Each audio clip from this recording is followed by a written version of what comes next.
Hello and welcome back to Epic Odyssey. Today we will be going over the Battle of Montgisard, the battle that ended Saladin and his empire. On the 25th of November 1177, the arid lands between Ramla and Yibna bore witness to a monumental clash.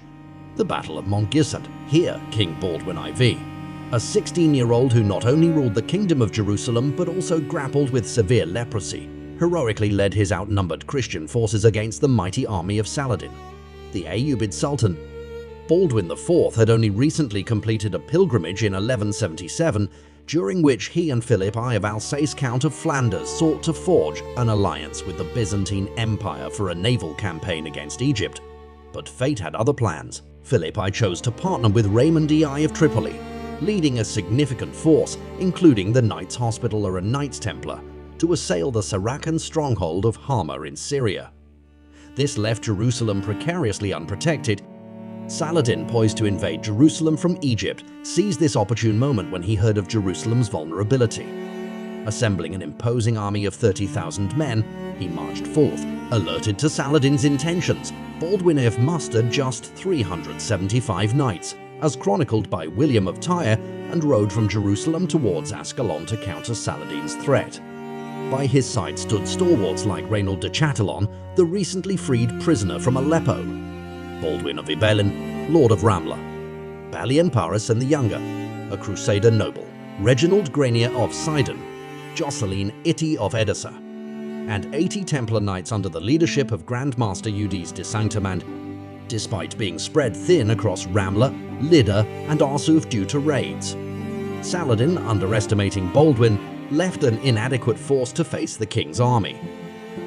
Baldwin's forces raced to intercept Saladin before he could reach Jerusalem, finally cornering him at Montgisard. The Ayyubid forces were unprepared. Exhausted and spread out, chaos ensued within their ranks. In a poignant moment, King Baldwin, despite his debilitating condition, displayed the relic of the true cross, knelt in prayer, and inspired immense morale among his troops. What followed was a fierce onslaught. Baldwin's forces charged, even as the king, with limbs wrapped in bandages, fought valiantly by their side. Taqi ad-Din, Saladin's nephew and the leader of the Ayyubid army, tried to rally his troops, but to no avail.